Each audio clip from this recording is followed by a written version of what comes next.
The sun shone and people died. This was London over the long holiday weekend, a city where the number of killings has gone up by 44% in the last year.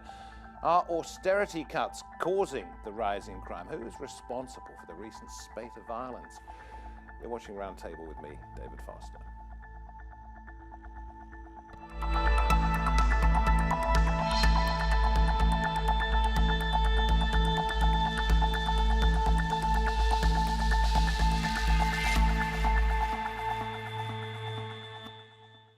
There's been a cut of 20% in the number of police in the UK. London's Mayor Sadiq Khan says the London force is overstretched and under-resourced. But is blaming austerity perhaps the easy way out? Are there other reasons for a surge in knife and gun crime?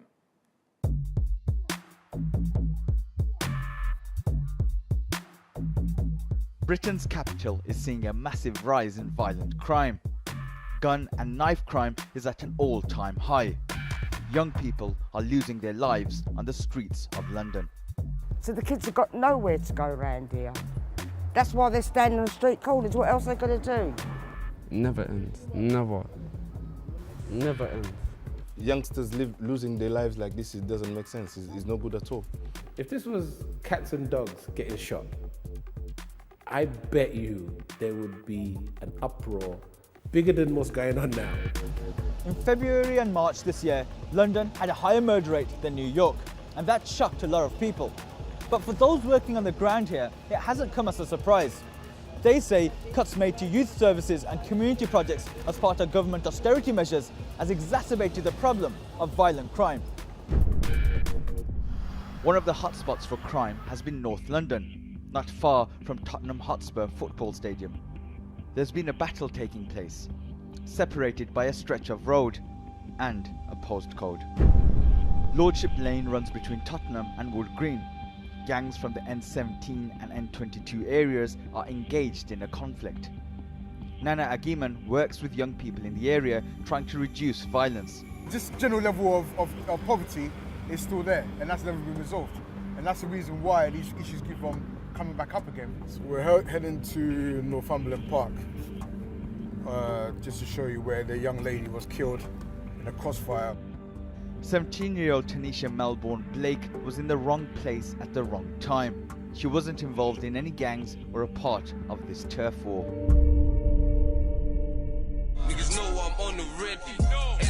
Young groups of men from the different areas in North London post well-produced videos on YouTube. They brazenly talk about wanting to kill each other. Lamps, as he was known, was shot and killed when he left a cinema in Wood Green. His real name was Kelvin Odunoyi, and he was just 19 years old. His friends are still angry and want revenge. One of them spoke to us but wanted his identity hidden. They took our brother away, so it's serious now. So you're saying that if anyone comes to your area from a different area, right, because of what happened to your friend, so they're automatically a target? Anyone. Anyone's a target. Anyone that try to cut through our bits, like our ends. Your area? Our area can get it, because you get me, they took away our brother, like. Get what? What do you mean get it? Get what? Bro, you can get chefed up, like. Get chefed up, my brother. What do you mean chefed up? Anything. Killed? I'm trying to killed. From March 2017 to 2018, murders in London went up by 44%. Stabbings went up by 5.7%. And there was over 30,000 violent muggings. That's equivalent to 83 a day. Is austerity really a factor in the increase of violent crime? So when we think about what leads to violent crime, particularly crime among young people, is the reduction in the kind of preventative measures to getting young people off the streets and away from violent crime. We can see that there's certainly, I think the predictable consequence is likely to be an increase in these types of crimes when we see this kind of erosion of public services. Some have called for more policing, others for harsher sentencing for violent offenders. But what we've heard from people working on the streets of London is there needs to be greater investment in preventing young people picking up knives and guns. Very pleased to say that at the round table today we have Ben Harris-Quinney, Chairman and Research Fellow at the Bow Group, the Conservative Bow Group. Justin Finlayson, London bus driver, whose project United Borders aims to break down some of the postcode rivalries we heard about in that reported piece. We have Rakin Fatuga, director of Save Our Boys, a mentorship program for young offenders that also educates parents about life on the streets, and Dal Babu, former chief superintendent for the Metropolitan Police. Thank you very much for coming in. Going back to something that the US president said just before the weekend, that London, he'd been told, resembled, or certainly some of the hospitals resembled, a war zone. He was ridiculed for it, but to some extent, I mean, it has become like a battleground, hasn't it? It has, in a way, not 100%, because, you know, we haven't got hundreds and hundreds of people being killed, but there are, the numbers of people being killed is so high at the moment. I mean, I think it's now we're at 60 deaths. I think we've reached 60 deaths in London, and this has never been so high. So it is really terrible. I think social media has got a massive thing to do with this as well, because now everything, when something happens, it's on social media, okay, it gets hyped up. The gangs actually are using social media as well.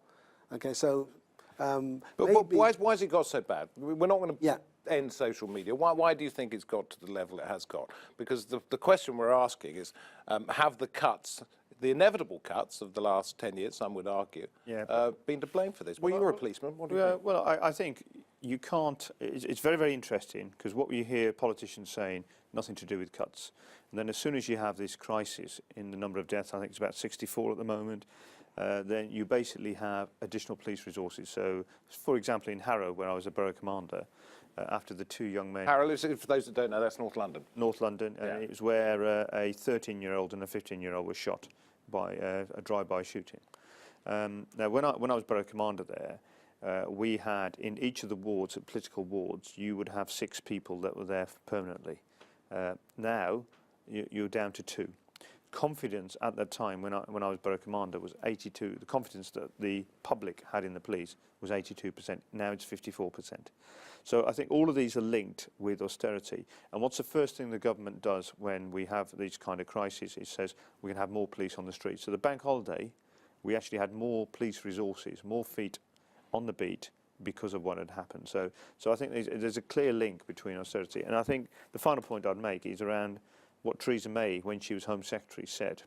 She said at the Police Federation conference, when the Police Federation says we're very, very concerned about crime going up when you keep on cutting police numbers, Theresa May, in a very, very famous clip, says, "You're crying wolf." Well, actually, the chickens have come home to roost now. But the interesting thing here is that, OK, more police might prevent some crimes from being committed, but it doesn't necessarily change social attitudes. It doesn't make people think differently, does it? I'd have to add to that. I mean, with you in a second, Ben. Yeah. Sorry, I'm from Harrow as well. Yeah. And recently, my son obviously was stabbed in Rayners Lane, which ain't too far from Harrow. And people say, is it just the cuts alone? I think it is the cuts, but we also have a class issue. There are the people in London who are affected by, you know, the class issue are going to be predominantly people from ethnic backdrops. So when there are cuts, we're the first to display what those cuts actually lead to. In terms of the violence, what have you not, myself, who's, I'd say, middle class, you know, had a partner that worked in banking and all the rest of it. So these kind of issues, the hotbed issues, we shouldn't be around it. We moved away from it. We're in Harrow, right? But it just should explain that it is a relatively affluent part of North. Yeah. It's all right. You know, the issues that affect other boroughs doesn't really quite happen there. But again, our son is young. Well, tell us what happened here. We went to go and see a friend in another area. How old? Same age, so it's 20 years of age. Yeah. That area had beef, or they were involved in an activity with another area. They had war with another area. 2 people from the other area had been killed, and they wanted to level the scoring. So they come down to this area, Rayners Lane, to find anyone. Unfortunately, my son was there. He was nothing to do with this? Nothing to do with nothing, you know? But it's just, we are now realising that the violence has reached a level. What happened then? Sorry. So yeah, they set about him, 10 people, stabbed him 10 times. He was fortunate to survive that because the neighbour that came out of the house recognised him, her uncle knew life-saving techniques. Identified a severed artery, tied it up. Air ambulance lifts him to hospital. I'm not the statistic of that parent. And he's okay now? He's good. But he's presumably terrified of being on certain streets in London? It will always, you know, he's forgone the physical side of things, but now it's the counselling to deal with the psychological impact of people attacking you. To his credit, he's been back out and about. You know, he's actually dealt with things fairly well. But the point I'm trying to make about Donald Trump and his comments, as incendiary as he can be at times, I think that comment is fair. Younger people, if you talk to them, they are in a war zone, and they are having to make decisions as to whether to arm or not arm, because the reports coming back to them as my friend's been stabbed, they've been physically attacked, or they know someone that's been killed. That qualifies for post-traumatic conversation, post-traumatic stress disorder conversations. The funding ain't there for that. The funding is not there to even fund youth clubs, let alone the level of violence. We'll get onto this, if we may, in just a moment. Yeah. We're talking at the moment about why things have happened, not necessarily how you can make things better. Of course. We'll come to that. Ben, I know you wanted to say something, but then I want to ask you, as the nominal representative of the Conservatives, here about some of the things that have been said, some of the cuts, Theresa May's Home Secretary, Amber Rudd, etc., and Cressida Dick, the head police officer in London. But what was it you wanted to say first? Well, I wanted to say actually that when these incidents occur, when these figures are published also, it tends to be that at the moment Conservatives blame Sadiq Khan and Sadiq Khan blames London austerity cuts. Statistically, we've seen a 40% rise in gun crime over the last year, 25% rise in knife crime, and these figures have started to spike around 2015. Now, austerity has really been in place since 2008, certainly 2010. You know, the 2008 economic crisis led to the necessity to make government cutbacks. So I really see this as a social cohesion problem, because when Donald Trump talks about a war zone, he's not only talking about the body count, he's also talking about an attitude of mind. Just as being discussed, you know, one area of London at war with another area of London, as the people involved see it.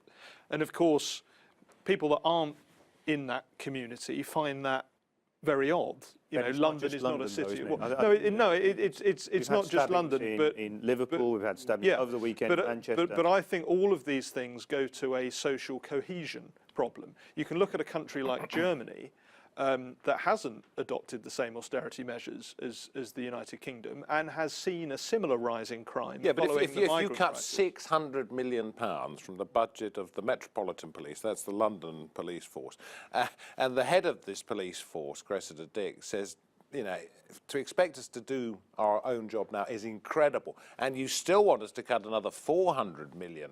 Well, it must have some bearing. I would say that cuts have, you know, the austerity cuts in general, not just relating to policing, which I think is an important point, will have had some impact, as Sadiq Khan's relaxing of certain policies like stop and search will have had an impact. But I don't think you can blame, you know, each thing for the whole picture, which is really a problem of social cohesion. It's London communities. We'll come to you in a minute, because I think you want to jump in on what something Ben said. But yeah, but no, I was going to say, because definitely austerity definitely has got something to do with it, a massive problem. Because, for example, even in schools, I work in schools as well, we've seen lots of cuts. So we're seeing classes are much bigger now, 35 students, one teacher trying to teach 35. We're seeing higher numbers of exclusion. And when you get to exclusion, this is where the gangs are outside. And that is one issue. Then we have, as was said earlier, youth clubs. Youth clubs are being closed down. Where are these kids hanging out? They're hanging out on the streets. And then, as we said, police cuts. There's no police out there. They're walking around. The police budget wouldn't have affected those things. But the police, there would have been more police on the streets. The stop and search by itself will never work as well, because this is a complex issue. We need like more youth centres. We need, and actually post-traumatic stress. Yes, we need more counsellors out there. Okay, we need counsellors, and also instead of like stop and search, we need to bring back the friendly police officer who used to be in the community, right, knowing who's in their community. Because I grew up in Notting Hill. I remember actually like playing football. The Metropolitan Police used to organise football competitions. To put their helmets down on the ground as goalposts. Exactly. They knew everyone. Now, where's that gone? So as a young person walking on the street now, there's no police to help him. So an innocent one carries a knife. What's going to happen? Okay, if he gets caught now, definitely going straight to prison. Well, I think you've told a lot of the story. Can I just bring Justin in at this point, because he wants to say something in response to what you were saying, and then please carry on. I think it's quite magical that you can have such aggressive cuts over a consistent decade, 10-year period, and imagine it will have no impact on the people that need to access those services. First and foremost, I've worked in Felton Prison as a prison officer. I was there for 2 years. When I entered that service, I was on 33,000 a year. People that started training 2 weeks after me, so we were still virtually on the same training course, they were now being paid 17,000 a year to deal with the same incidents that I had to deal with as a prison officer. I saw firsthand from the prison sector how that affected their decisions to employ proper people that can handle the job at hand. I saw that, so I don't understand. Is it worth blaming somebody? Because we were in a financial mess. Hold on. It's not worth blaming anybody. It's not worth blaming. In that case, let's get that out of the way. It's not worth blaming anybody, but it is worth looking at things and applying the merit to it. Okay, finding the reasons why and then looking at how to change those is what we might be best suited to do at the moment. I think there is a blame element, with all due respect, because we suddenly discovered that when Theresa May went to coalition with the DUP, that she found this this missing money tree. We found £1 billion. Yeah. So that for things in Northern Ireland. So there is an issue here around decisions that politicians have made. And you know, I accept, you know, you were talking about things starting in 2008. You know, you had the Labour Party in, but you then had the Conservatives and the Lib Dems in for that period, and now you've got the Conservatives. And I think if you make decisions about austerity that affect the poorest people, there will be consequences. All right, now let's look at some of the initiatives that are out there. You were taking this bus around, the bus got burnt down, you were trying to get community people together. Yeah. That's where you think, and by the way, you've got a fundraiser coming up later this year to get a new bus. How important is it to bring, how easy is it or difficult is it to bring communities together? It's easier when the funding's there. Yeah. So, for example, I have to apply for grants and funding to go out there as a separate organisation, to go into difficult, hard-to-reach young people who are sometimes outside of education, outside of employment. So these are people that have almost been neglected by the state because they've been expelled from school, because they've got that stigma already. They don't want to join anything that has that kind of institution attached to it. So for someone like myself that's been through schooling but also been expelled, so I understand the complex issues that come with that, it gives me the credibility to go into those areas and say, look, I've been expelled as well. Violence, I understand it. If you're with a group of friends and your friends are attacked physically, you've got fight or flight syndrome at that point, and it's up to you to decide how you choose to deal with that threat. A lot of our young people are in positions where they're not in gangs, but they have friends. And if their friends are attacked with a knife or themselves, then what are they supposed to do? What are those in power supposed to do to turn this around? What do you think? Well, I think it is the wrong attitude to suggest that you've just got to throw more money at it. No one's saying that austerity hasn't had an impact. I'm not saying that. And I don't think the government is saying that. They're saying that austerity is necessary because actually the government didn't find an extra £1 billion to give to the DUP. They borrowed an extra £1 billion to give to the DUP. And yeah, but they found a way of getting the money. Well, but the problem is when the next recession hits, people are going to be saying, why was the government not mending the roof while the sun was shining? Because why didn't the government borrow £1 billion to solve the knife and gun crime problem? Crisis. The government doesn't have the money. Because otherwise it would have fallen apart. I take a different attitude. I say the government doesn't have the money to give to the DUP. The government's deficit, the debt, the national debt has actually doubled since the Conservatives. But it's not. Debt is not real money. It's mortgaging the future of future generations. Mortgaging the future of future generations. We're dancing on a pinhead here, Ben. Well, no. I think what we're doing is we're getting to the root. Are you suggesting, Ben, that the DUP didn't get £1 billion extra of spending? No, I'm not suggesting that. Right. I'm suggesting that is money they got. I'm suggesting that the level of government debt is unsustainable. We have a debt to GDP ratio of almost 100%. I'm asking you, Ben. I'm asking you what when we have another recession, this country will collapse. Moment to turn this around. I think that.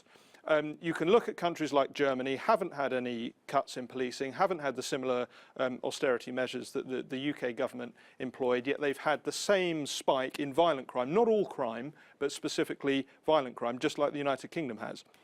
And I think what you've seen in the similar period of time is the migrant crisis, mass migration into the United Kingdom, and this has been going on for 20 years, so governments of all colours have not done enough. That's a red herring. I think this is a social cohesion. Let him finish for just a second, then you've all got to. This is a social cohesion problem, and I would agree actually with some of the things that have been said in terms of if you are going to put vastly disparate communities of people together in a very small space. London is the most densely populated place on the planet. If you don't then invest in community schemes, if you don't then build a structure so the community of London as a whole can take that strain and knit as a community, because we have a lot of what I describe as bottom-up apartheid in London, communities self-dividing, then you're going to have these sorts of problems. Okay, and no amount of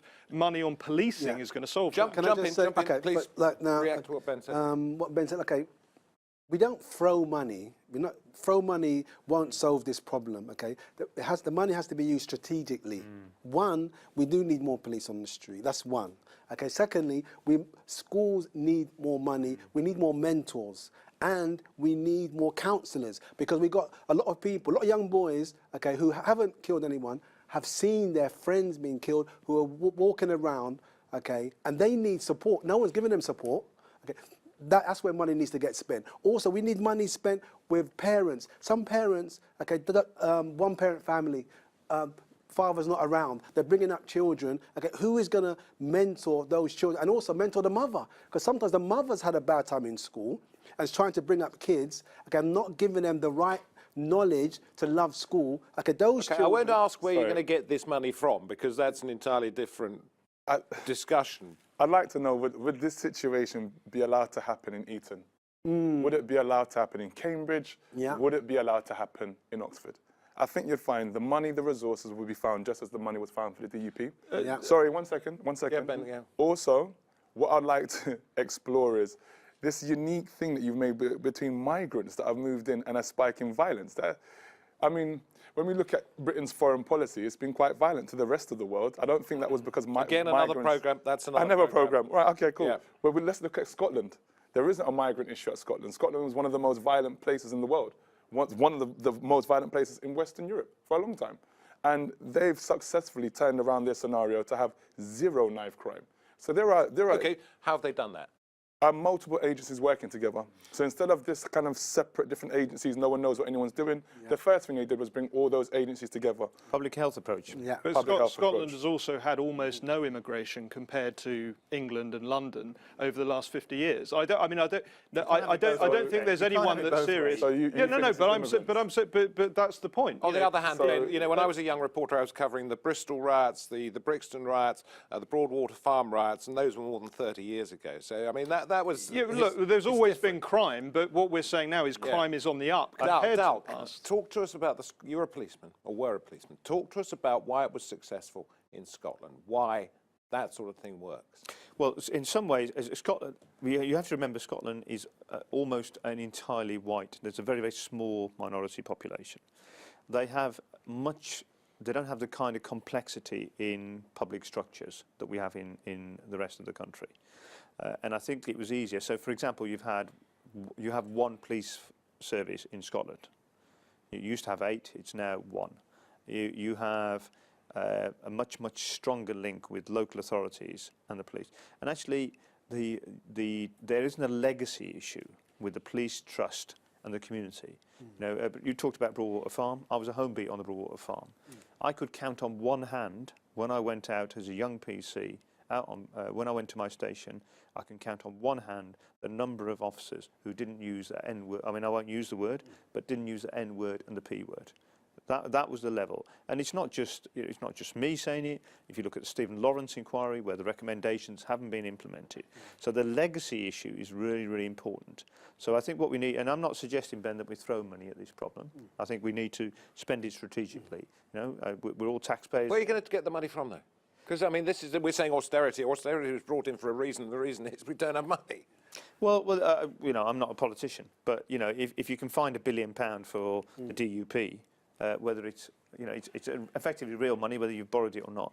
We should be investing in our young people. Yeah. And I think the issue around schools, it is shocking when we're looking at young people's lives being lost. And the horrendous issue, the horrendous price we pay, we don't find that. Well, we don't. Look, we've got hardly any time left, but I just want to ask people. Your family's been involved in this. Do you have hope for the future? Of course I do. Good. That's the reason why I do the work that I do. But it's as been putting out, we need to work together and work in partnership and unison. Listen, thank you all very much indeed. One suggestion was that if you're posh, Eton, Oxford, Cambridge. If you're posh, you get protection. If you're poor, you get pummeled. That's the unfortunate state of the world. The state of London's capital, described by the US President as a war zone. You've been watching Roundtable. Thank you to each one of my guests for coming on the programme. Thank you for watching. You can find us on YouTube Roundtable. Leave us your thoughts, good or bad, and we'll see you next time. From me, David Foster, and the team. Bye-bye.